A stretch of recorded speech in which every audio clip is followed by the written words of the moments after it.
Hey, welcome. So, have you ever been handed a ticket, a receipt or a docket, and just stuffed it in your pocket without a second glance?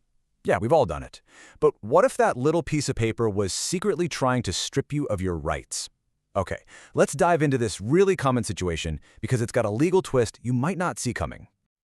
So this is the big question we're tackling. Can a simple ticket, one you get after you've already shaken hands on a deal, actually come back and change the rules? It's a scenario that plays out all the time, and most of us don't even realize what's at stake. All right, so our story revolves around a woman named Gretel. She's got this absolutely precious wedding dress, super valuable to her, and it needs to be dry cleaned. She takes it down to the local shop run by a guy named Fritz. Seems like a totally normal, everyday kind of errand. Or so you'd think.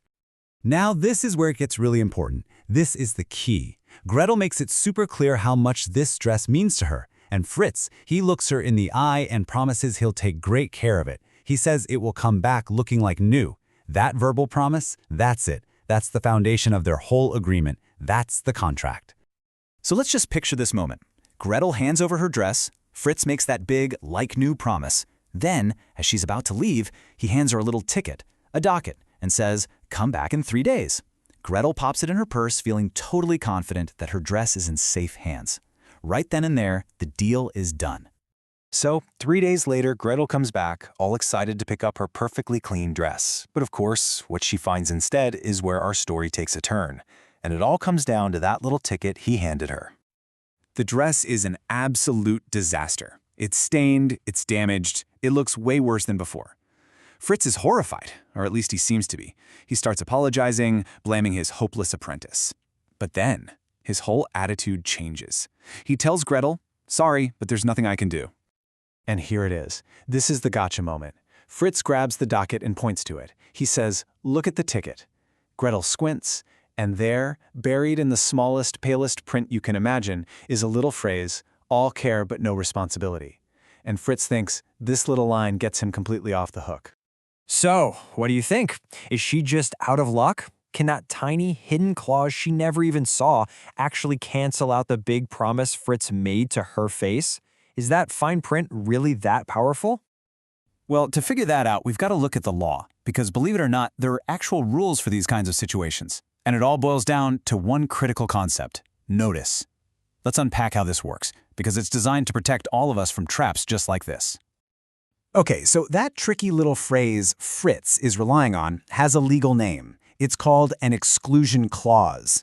Basically, it's any bit of text in a contract that tries to limit or completely erase one person's responsibility when things go wrong. That no responsibility line, a total classic. And this slide right here really gets to the heart of it. For an exclusion clause to actually count legally, the person trying to use it has to give what's called sufficient notice. That means it has to be obvious, clear, and this is the big one, it has to be shown to you before the deal is made.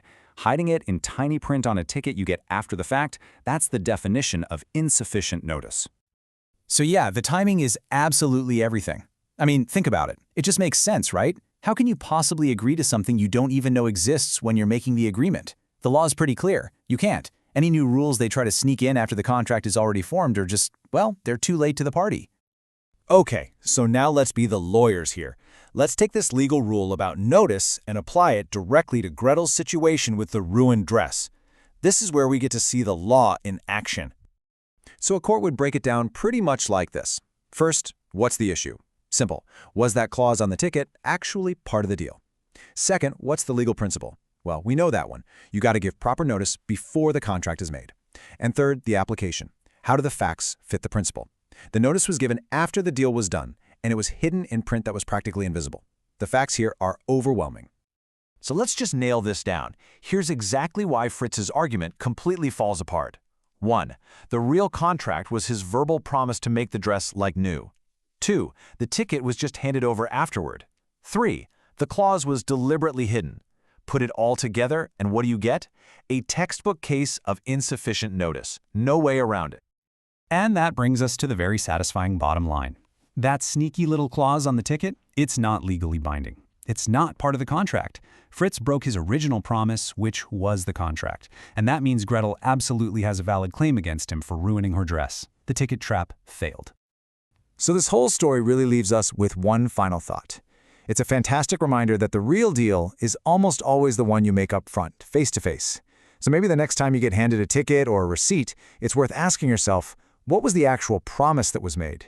And yeah, what other little surprises might be hiding in your wallet?